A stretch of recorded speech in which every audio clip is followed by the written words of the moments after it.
मोहाली में ईडी की रेड में आम आदमी पार्टी और विपक्ष के बीच सीधी राजनीतिक जंग देखने को मिली। वेस्टर्न टावर्स की 9वीं मंजिल के कथित तौर पर नोटों से भरे बैग फेंके जाने के बाद अब जांच सिर्फ बिल्डर लॉबी तक सीमित नहीं रही, बल्कि इसकी आंच पंजाब की सत्ता के गलियारों तक पहुंचती दिख रही है।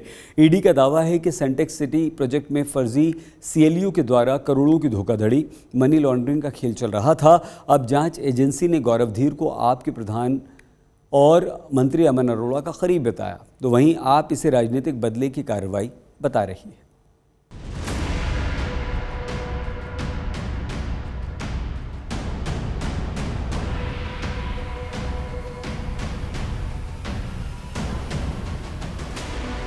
मोहाली में ईडी की रेड अब पंजाब की राजनीति का सबसे बड़ा मुद्दा बन चुकी है। वेस्टर्न टावर सोसाइटी की 9वीं मंजिल से कथित तौर पर नोटों से भरे बैग फेंके जाने के बाद अब जांच की आंच आम आदमी पार्टी तक पहुंच गई है। ईडी का दावा है कि सेंटेक्स सिटी प्रोजेक्ट में फर्जी तरीके से चेंज ऑफ लैंड यूज यानी सीएलयू हासिल करने से लेकर करोड़ों की धोखाधड़ी और मनी लॉन्ड्रिंग का खेल चल रहा था। कल तक इस पूरे विवाद में सीएम भगवंत मान के ओएसडी राजवीर सिंह के करीबी नितिन गोहिल का नाम भी सामने आया था, पर अब हुए फर्जीवाड़े की जांच में ईडी की तरफ से बड़ा खुलासा किया गया है। जांच एजेंसी के मुताबिक इस पूरे नेटवर्क में मनी लॉन्ड्रिंग के जरिए 30 एकड़ से ज्यादा की जमीन पर संपत्तियों को कम कीमत पर ट्रांसफर करने की कोशिश की गई है और इसी कड़ी में अब गौरव धीर का नाम भी सामने आया है, जिसे ईडी ने मंत्री अमन अरोड़ा का करीबी बताया है। हालांकि आम आदमी पार्टी के पंजाब प्रधान और कैबिनेट मंत्री अमन अरोड़ा ने प्रेस कॉन्फ्रेंस कर खुद को इस पूरे मामले से अलग बताया। अमन अरोड़ा ने कहा कि गौरव धीर उनका दोस्त जरूर है, लेकिन उसकी बिजनेस डीलिंग से उनका कोई लेना देना नहीं। अरोड़ा ने ईडी को खुली चुनौती देते हुए कहा कि अगर एजेंसी को उनसे पूछताछ करनी है तो उन्हें बुलाया जाए, उनका मोबाइल तक चेक कर लिया जाए। जो चालां ਚੱਲੀਆਂ जा रही ने कि सवेरे गल कितों होर चली, गल नोटां दे बैगां तो चली ते शाम तक ਉਹ ਲਿਆ ਕੇ घुमा के ਉਹ अमन अरोड़े ते खड़ी करती। मैं चैलेंज करदा ईडी नूं, बेनती भी करदा, चैलेंज भी करदा कि तुसी मैनू दसो, मैं ही तुहाडे कोले आ जाना, मेरे तो जो मेरी इन्वेस्टिगेशन करनी है करो। आ मेरा फोन पे है, एदी फोरेंसिक जांच कराओ। जे इन्हां सारे फोन दे विच जे आह जिहड़े बाकी बंदे इन्हां ने लिखे ने, चाहे वह सुरेश कुमार बजाज है, अजय सहगल या महेंद्र सिंह या नितिन गोयल या प्रितपाल ढींडसा, इन्हां दा कदे नंबर भी फीड होया होवे तो मैं गुनाहगार होऊंगा। पर जे वो ये कहंदे ने भी एक साफ सुथरा काम करने वाले बंदे नूं तुसीं उलझा के अमन नूं गोड्या भार कर लोगे तो ये मैं समझदा कि पंजाब दे हित दे विच नहीं हैगा इह जी राजनीति। अरोड़ा ने सवाल उठाया कि जिन बिल्डर्स पर कार्रवाई हो रही है उन्होंने बीजेपी को भी चंदा दिया था, फिर सिर्फ आप नेताओं के नाम क्यों उछाले जा रहे हैं। ईडी नूं इहदा पता लग गया कि अमन अरोड़ा ते गौरव धीर दोस्त ने। ईडी नूं इह नहीं पता लग्या कि जिहड़े बंदे नूं ओह सुरेश कुमार बजाज जिहड़ा इह नाम आया सनटेक, कि उसे सुरेश कुमार बजाज ने 2023-24 ਦੇ ਵਿੱਚ ਭਾਰਤੀ ਜਨਤਾ ਪਾਰਟੀ ਨੂੰ ਵੀ 2.5 ਲੱਖ ਰੁਪਏ ਦੀ ਡੋਨੇਸ਼ਨ ਦਿੱਤੀ ਸੀਗੀ। ਇਹ ਤਾਂ ਕਿਤੇ ਉਹਨਾਂ ਨੇ ਮੈਂਸ਼ਨ ਨਾ ਕੀਤਾ ਆਪਦੀ ਸਟੇਟਮੈਂਟ ਦੇ ਵਿੱਚ। ਇਹ ਹਲਕੀ ਰਾਜਨੀਤੀ ਹੈ। उधर इस पूरे मामले का सबसे चर्चित चेहरा बना है मोहाली का आईटी कारोबारी नितिन गोहिल, जिस पर आरोप है कि उसके राजनीतिक गलियारों में गहरे संबंध हैं। विपक्ष दावा कर रहा है कि नितिन गोहिल सीएम भगवंत मान के ओएसडी राजवीर घुम्मन का करीबी है और यही वजह है कि अब इस मामले को लेकर सरकार पर सीधे सवाल उठ रहे हैं। अकाली दल के नेता विक्रम मजीठिया ने दावा किया कि नितिन गोहिल, प्रितपाल सिंह ढींडसा और वीर देवेंद्र जैसे लोग मुख्यमंत्री के बेहद करीबी रहे हैं।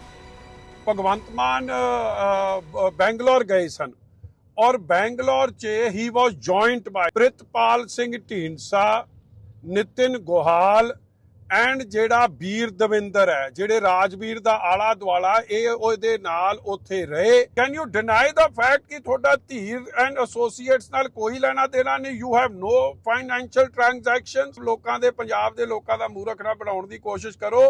ਦ cat is out of the bag. The truth is ਲੋਕਾਂ ਨੂੰ ਪਤਾ ਲੱਗ ਰਿਹਾ ਕਿ ਅਲੀ ਬਾਬਾ 40 ਚੋਰ ਤੁਸੀਂ ਠੱਗੀ ਠੋਰੀ ਪੰਜਾਬ ਦੇ ਖਜ਼ਾਨੇ ਦੀ ਜੋ ਲੁੱਟ ਕੀਤੀ ਹੈ, ਜੋ ਤੁਸੀਂ ਲੁੱਟ ਗਮਾਡਾ ਪੂਡਾ ਗਲਾਡਾ ਦੀ ਜ਼ਮੀਨਾਂ ਦੀ ਕੀਤੀ ਹੈ, CLUs ਚੋਂ ਕੀਤੀ ਹੈ, ਗਲਤ ਪੇਪਰ ਤਿਆਰ ਕਰਾਏ, ਅਫਸਰ ਵੀ ਤੁਸੀਂ ਲਵਾਓ, ਗਲਤ ਕੰਮ ਕਰਾਓ ਤੇ ਜਦ ਫੜੇ ਜਾਣ ਤੇ ਹੁਣ ਜਿਵੇਂ EO ਖਰੜ ਦੀ ਟ੍ਰਾਂਸਫਰ ਕੀਤੀ ਹੈ ਮਗਰ ਉਹਦੇ ਗਲ 'ਚ ਗੂਠ ਦੇ ਕੇ ਕੰਮ ਕਿਹਨੇ ਕਰਾਇਆ?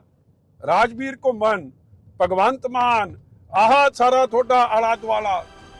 बीजेपी भी अब इस मुद्दे पर हमलावर हो गई है। बीजेपी नेता तरुण चुग ने कहा कि ईमानदारी का ढोल पीटने वाली आम आदमी पार्टी की असलियत अब सामने आ रही है। वहीं शिरोमणि अकाली दल अध्यक्ष सुखबीर सिंह बादल ने आरोप लगाया कि पंजाब में भ्रष्टाचार और कानून व्यवस्था दोनों चरमरा चुके हैं और मुख्यमंत्री की शुक्राना यात्रा सिर्फ लोगों का ध्यान भटकाने की कोशिश है। जिन्नी इन्हों ने ठगी मारी है, अमन अरोड़ा ते राजदीप जिहड़ा इन्हां दा OSD है, आ इहदे कलैक्शन सेंटर अमन अरोड़ा तो करता कलैक्शन फॉर केजरीवाल, इहदे वास्ते अपने भगवंत मान वास्ते राजदीप आ जिहड़ा बंदा सी राजदीप दा खास ਜਿਹੜੇ पैसे कलैक्शन करता सी। आ जिन्ने बिल्डर है, मैनूं तो बहुत पुराना पता है, बिल्डरां ने मैनूं भी शिकायतां दित्तियां कि हर बिल्डर जिहदे नक्शे पास कराने हैं या CLU लेना है या बगैर किते कराना है, इन्हां दी फीस रखी सी। करोड़ां रुपये केजरीवाल ते भगवंत मान इत्थों इकट्ठा कर गए है। ਪੰਜਾਬ ਦੇ ਅੰਦਰ ਭ੍ਰਿਸ਼ਟਾਚਾਰ ਦੇ ਖਿਲਾਫ ਕਲੀਨ ਰਾਜਨੀਤੀ ਦਾ ਟੋਂਗ ਕਰਨ ਵਾਲੀ ਆਮ ਆਦਮੀ ਪਾਰਟੀ ਦੀ ਅਸਲੀਅਤ ਪਰਤ ਦਰ ਪਰਤ ਖੁੱਲ ਰਹੀ ਹੈ। ਜਿਹੜੇ ਕੱਲ ਤੱਕ ਇਮਾਨਦਾਰੀ ਦਾ ਸਰਟੀਫਿਕੇਟ ਵੰਡਦੇ ਸੀ, ਅੱਜ ਉਹਨਾਂ ਦੇ ਕਰੀਬੀਆਂ ਦੇ ਠਿਕਾਣੇ ਤੇ ਛਾਪੇ ਪੈ ਰਹੇ। ਅੱਜ ਪੰਜਾਬ ਦੇ ਅੰਦਰ ਆਮ ਆਦਮੀ ਪਾਰਟੀ ਦੇ ਨੇਤਾਵਾਂ ਦਾ ਨਾਂ ਜ਼ਮੀਨਾਂ ਦੇ ਫਰਜ਼ੀ ਦਸਤਾਵੇਜ਼, ਨੋਟਾਂ ਦੇ ਬੰਡਲ, CLU ਦੀਆਂ ਮਨਜ਼ੂਰੀਆਂ, ਪ੍ਰਯੋਜਨਾਵਾਂ ਦਾ ਵਿਉਲਨ ਔਰ ਰਾਜਨੀਤਿਕ ਸੰਰਕਸ਼ਣ ਨਾਲ ਚੱਲ ਰਿਹਾ ਪੰਜਾਬ ਦੇ ਅੰਦਰ ਲੁੱਟ ਖਸੁੱਟ ਦਾ ਕਾਰੋਬਾਰ। हालांकि मुख्यमंत्री भगवंत मान पहले ही साफ कर चुके हैं कि जिन लोगों पर रेड हुई है उनका सरकार या उनके OSD से कोई संबंध नहीं है। लेकिन हवा में उड़ते नोटों की तस्वीरों ने पंजाब की राजनीति में ऐसा तूफान खड़ा किया है जिसने सरकार और विपक्ष के बीच आरोप प्रत्यारोप की जंग को और तेज कर दिया है। फिलहाल ED की जांच जारी है। कई दस्तावेज और वित्तीय लेन देन एजेंसी के रडार पर हैं और अब सबकी नजर इस बात पर टिकी है कि क्या ये मामला सिर्फ बिल्डर लॉबी तक सीमित रहेगा या इसकी आंच पंजाब की राजनीति के बड़े चेहरों तक भी पहुंचेगी। आज तक ब्यूरो। ED रेड और मनी लॉन्ड्रिंग जांच के बीच आपके पंजाब प्रधान कैबिनेट मंत्री अमन अरोड़ा ने पहली बार खुलकर अपना पक्ष रखा। सभी आरोपों को सिरे से खारिज करते हुए कहा कि अगर उनके खिलाफ किसी भी तरह की गड़बड़ी सिद्ध होती है तो वो राजनीति तक छोड़ देंगे। चंडीगढ़ में आज तक से विशेष बातचीत में अमन अरोड़ा ने कहा कि गौरव धीर उनका दोस्त ज़रूर है, लेकिन उनके बीच किसी तरह का कोई कारोबारी या वित्तीय लेन देन नहीं हुआ। चंडीगढ़ से हमारी संवाददाता कमलजीत संधू की रिपोर्ट। ED रिलीज के बाद हमारे साथ बात करने के लिए अमन अरोड़ा हैं। सर, आपसे पूछना चाहेंगे, आपका नाम आया है, गौरव धीर के साथ लिंक किया गया है, क्या बोलना है आपका, क्या सफाई देना चाहेंगे आज? क्योंकि आप ये बोल रहे हैं कि आप तो पॉलिटिक्स ही छोड़ देंगे अगर आपका नाम इस तरह से कहीं आया तो। ना, मैंने ये नहीं कहा। मैंने ये कहा है कि अमन अरोड़ा राजनीति में या वैसे जिंदगी में कुछ भी गलत करने की बजाय राजनीति छोड़ना प्रेफर करेगा। लेकिन राजनीति जो करनी है, लोगों की सेवा जो करनी है, वो 100% साफ सुथरे तरीके से की है और करनी है। आप पत्रकारों को भी मैं बेनती करूंगा कि मेरे को 31 साल हो गए पब्लिक लाइफ में। आज का तो क्या, पिछले 31 साल में अगर एक बंदा कह दे कि अमन अरोड़ा ने कभी एक नया पैसा लेना तो दूर, मांगना तो दूर, अगर किसी से इच्छा भी रखी हुए तो गुनाहगार होऊंगा। पर आपके दोस्त हैं गौरव धीर, उनके साथ आपकी दोस्ती आपने कहा भी है, कोई फाइनेंशियल कोई बिजनेस डीलिंग आपकी रही है, कोई फाइनेंशियल ट्रांजैक्शन आपके जरिए उनके साथ हुआ है, क्या बोलना चाहेगा? पिछले 23-24 साल से गौरव भाइयों जैसा दोस्त है। फाइनेंशियल डीलिंग कोई है नहीं। दोस्ती रखना अगर गुनाह है तो हमने गुनाह किया। लेकिन अंडर वैल्यूइंग की बात आ रही है, 170 करोड़ रुपए की बात आ रही है। आप भी हाउसिंग मिनिस्टर रहे हैं जुलाई 2022 से मार्च 2023 के बीच में, क्या कोई उससे लिंक है या ये जो ट्रांजैक्शन है कब की है? अंडर वैल्यू की एक्सप्लेनेशन क्या है? अंडर वैल्यू का मीनिंग क्या है? एक बंदा प्राइवेट इंडिविजुअल बेच रहा है, एक खरीद रहा है। जो सरकार ने रेट तय किए हुए सर्कल रेट उससे ऊपर खरीदा जा रहा है। बयाना जो है वो पक्के में रजिस्टर हो रहा है। जितना पैसा बेचने वाले से खरीदने वाले को जा रहा है वो सारे का सारा गमाडा के जो ड्यूज है उसमें जमा हो रहा है। अंडर वैल्यू या ओवर वैल्यू कौन डिसाइड करेगा? तो आपको लग रहा है आपको फंसाया जा रहा है? मैं कहता सुनिए तो सही ना जी, आपके घर की, आपकी गाड़ी की, आपके इस माइक की, आपके इस कैमरे की आपने आज मार्केट में बेचना है। प्राइवेट बंदे ने बेचना है, प्राइवेट ने खरीदना है। अंडर वैल्यू या ओवर वैल्यू या परफेक्ट वैल्यू कौन तय करेगा? ये टोटल नॉनसेंस है जी, सिर्फ और सिर्फ अमन को फंसाने के लिए। नहीं, फंसाने से क्या होगा? आपको क्या ऑपरेशन लोटस का कुछ आपको लग रहा है कि कोई ऑपरेशन लोटस अनलीश किया जा रहा है? वो तो उनकी मर्जी है जी, लेकिन मैंने अपना पक्ष रखना तो रख दिया। आप आम आदमी पार्टी में ही रहेंगे? कोई वॉशिंग मशीन की बात जो प्रताप सिंह बाजवा कर रहे थे कि ये क्या असली में कार्रवाई होगी या फिर अमन? देखिए ऐसा है कि प्रताप सिंह बाजवा जी को सारे अपने जैसे लगते हैं। वो पता नहीं जब राज्यसभा के मेंबर थे कितनी बारी बीजेपी की वॉशिंग मशीन से निकल के बाहर आके फिर मुकर के वहीं खड़े रह गए। सो ये मेरे काफी सवाल है बीजेपी को कैसे आप इसको जवाब देंगे, और खासतौर वो भी डिफेमेशन नोटिस की बात कर रहे हैं जिस तरह से आप लोगों ने कहा एक बिल्कुल ऑफेंसिव पे गई है आम आदमी पार्टी ब्लास्ट को लेकर, लेकिन अब ईडी रेड्स हुए हैं। आपको लगता है कि कहीं वेंडेटा पॉलिटिक्स है ये? तो और क्या ये मैंने जब आपको कह दिया कि आज तो छोड़ो, पिछले 1991 से 36 साल हो गए, 35 साल, अगर अमन अरोड़ा का इतना भी कोई रॉन्ग डूइंग ईडी या सीबीआई पकड़ लेना तो गुनाह करूंगा। हमारे साथ बात कर रहे थे अमन अरोड़ा, और खास तौर पे आपको बता दें कह रहे हैं कि अगर इतना से भी कुछ मिल गया तो राजनीति छोड़ देंगे, और खास तौर पे इस वक्त बड़ी बात अमन अरोड़ा की तरफ से कि फंसाने की कोशिश करी जा रही है और खास तौर पे डिफेम करने की टारगेटेड अटैक कर रही है बीजेपी खास तौर पे। कैमरा पर्सन गुंजीत के साथ कमलजीत संधू, चंडीगढ़ आज तक। पंजाब में ईडी की बड़ी कार्रवाई को लेकर अब जांच एजेंसी ने आधिकारिक प्रेस रिलीज जारी की। ईडी का दावा है कि छापे के दौरान अलग अलग ठिकानों से करीब 1 करोड़ रुपए कैश बरामद किया गया, जबकि तलाशी के दौरान एक बिल्डिंग की बालकनी से 21 लाख रुपए नीचे फेंक दिए गए। ईडी के अनुसार सनटेक सिटी प्रोजेक्ट के लिए फर्जी ढंग से करीब 30 एकड़ ज़मीन CLU यानी कि चेंज ऑफ लैंड यूज़ लिया गया और बिना किसी सेल डीड के लोगों को मेंबर बनाकर 150 करोड़ रुपए से अधिक जुटाए गए। इस मामले में पंजाब पुलिस ने 2022 में FIR दर्ज की थी। ईडी ने यह भी बताया कि अजय सहगल के दूसरे प्रोजेक्ट ला कैनेला और डिस्ट्रिक्ट 7 भी जांच के घेरे में हैं। एजेंसी के अनुसार इन प्रोजेक्ट्स की भी सभी यूनिट्स बेचकर कथित तौर पर अवैध कमाई की गई। ईडी की जांच में मनी लॉन्ड्रिंग और कथित राजनीतिक संरक्षण का एंगल भी सामने आया, और एजेंसी के अनुसार गौरव धीर ने ऑल्टिस प्रोजेक्ट को सिर्फ 130 करोड़ रुपए में खरीदा, जबकि आरोप है कि इसकी कीमत को 170 करोड़ रुपए से कम दिखाया गया ताकि मनी लॉन्ड्रिंग को आसान बनाया जा सके। ईडी ने प्रेस रिलीज में गौरव धीर को आपके वरिष्ठ नेता पंजाब प्रधान अमन अरोड़ा का करीबी बताया है। वहीं नितिन गोहिल और प्रीतपाल सिंह ढींढसा का नाम भी जांच में सामने आया। ईडी का दावा है कि दोनों बिचौलिया आरोपियों को राजनीतिक संरक्षण और सुरक्षा दिलाने में मदद कर रहे थे। तलाशी के दौरान ऐसे दस्तावेज भी बरामद होने का दावा किया गया जिनसे पंजाब सरकार के कामकाज में निजी लोगों के दखल के संकेत मिलते हैं। अब इस पूरे मामले में ईडी की जांच चल रही है और सभी की नज़र इस बात पर टिकी है कि आने वाले दिनों में जांच की आंच किन किन बड़े नामों तक पहुंचती है। जालंधर और अमृतसर में हुए बॉम्ब धमाके को लेकर मुख्यमंत्री मान के बयान पर अब राजनीति तेज हो गई। जालंधर में बीजेपी नेताओं कार्यकर्ताओं ने पुलिस कमिश्नर कार्यालय के बाहर प्रदर्शन किया, मुख्यमंत्री के खिलाफ कार्रवाई की मांग की। बीजेपी नेताओं का आरोप है कि मान ने धमाकों के मामले में बीजेपी पर बेबुनियाद आरोप लगाए, जिसके विरोध में पार्टी नेताओं ने पुलिस कमिश्नर को ज्ञापन सौंपा। प्रदर्शन के दौरान माहौल उस समय गर्मा गया जब पुलिस ने CP ऑफिस का मुख्य गेट बंद कर दिया। गेट खुलवाने को लेकर बीजेपी कार्यकर्ताओं पुलिस के बीच धक्का मुक्की हुई, जिसके बाद प्रदर्शनकारी अंदर पहुंचे और अपनी मांग का पत्र सौंपा। इस प्रदर्शन में पूर्व सांसद सुशील रिंकू, पूर्व कैबिनेट मंत्री मनोरंजन कालिया, पूर्व विधायक KD भंडारी समेत कई वरिष्ठ बीजेपी नेता मौजूद रहे। पहले बीजेपी नेता तरुण चुग भी मुख्यमंत्री मान को लीगल नोटिस भेज चुके हैं और बयान पर माफी की मांग चुग कर चुके हैं। DGP कुछ और कह रहे हैं, स्टेट के चीफ मिनिस्टर कुछ और कह रहे हैं।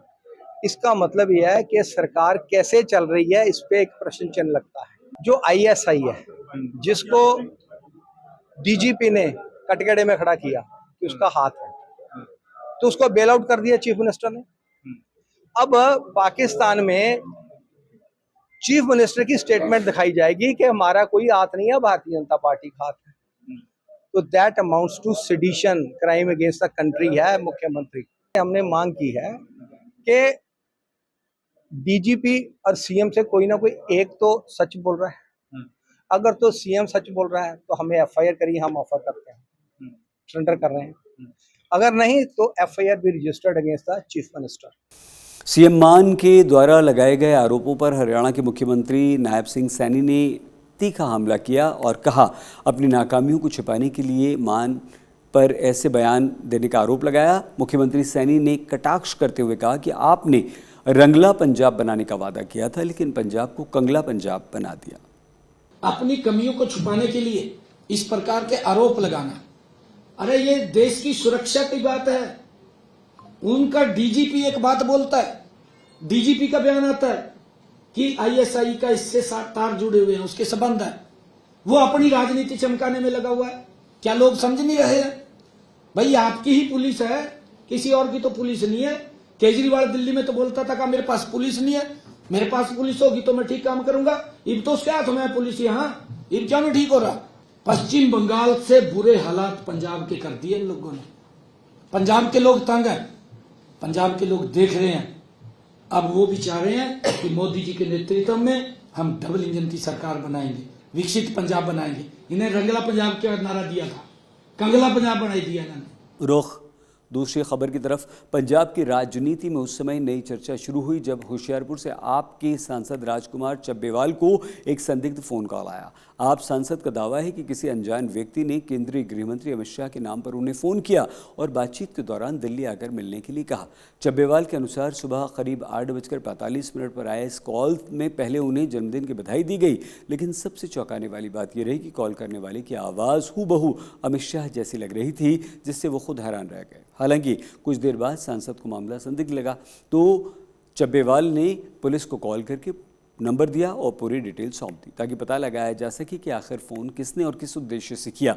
सांसद का आरोप है कि किसी का मजाक भी ये हो सकता है, लेकिन इसके पीछे कोई बड़ी साजिश या मंशा हो, इसकी जांच ज़रूरी है। ऑपरेशन सिंदूर के 1 वर्ष पूरा होने के बाद भी करतारपुर कॉरिडोर अब तक पूरी तरह बहाल नहीं हो पाया और इसका असर सीधे श्रद्धालुओं की आस्था और सीमावर्ती इलाके की अर्थव्यवस्था पर देखने को मिल रहा है। कभी हज़ारों श्रद्धालुओं की आवाजाही से गुलजार रहने वाला करतारपुर साहिब कॉरिडोर आज सुनसान नजर आता है।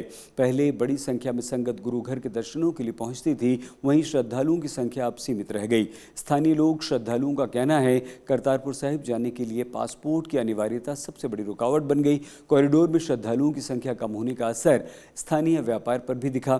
इलाके के दुकानदारों, व्यापारियों, होटल और टैक्सी चालकों का कहना है व्यापार प्रभावित है। लोगों को उम्मीद थी कॉरिडोर इलाके की अर्थव्यवस्था को नई रफ्तार देगा, लेकिन सख्त नियमों के चलते ऐसा नहीं हो पाया। ਅਸੀਂ ਚਾਹੁੰਦੇ ਕਿ ਇਹ ਖੁੱਲ੍ਹਣਾ ਚਾਹੀਦਾ ਹੈ, ਕਰਤਾਰਪੁਰ ਜਾਣਾ ਸੰਗਤਾਂ ਨੂੰ ਮਤਲਬ ਦੇਖਣਾ ਦੇਣਾ ਚਾਹੀਦਾ ਆ। ਕੋਰੀਡੋਰ ਇਹਨਾਂ ਨੂੰ ਖੁੱਲ੍ਹਣਾ ਚਾਹੀਦਾ, ਰਸਤਾ ਜਾਣ ਆਉਣ ਵਾਸਤੇ ਸੰਗਤਾਂ ਦੇ।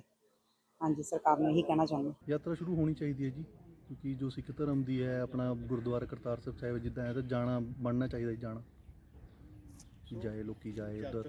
ਆਪਣਾ ਆਸਥਾ ਹੈ ਲੋਕਾਂ ਦੀ ਜੀ, ਸਿੱਖ ਧਰਮ ਦੀ ਆਸਥਾ ਹੈ, सरकार को खोलना चाहिए है जी। हम हिमाचल से आए, हम तो फर्स्ट टाइम आए हैं, बट यहाँ बहुत से लोग आ रहे हैं विजिट के लिए, सब पूछ रहे हैं जाने के लिए, तो यहाँ बंद है तो वो सब चाहते हैं कि खुले।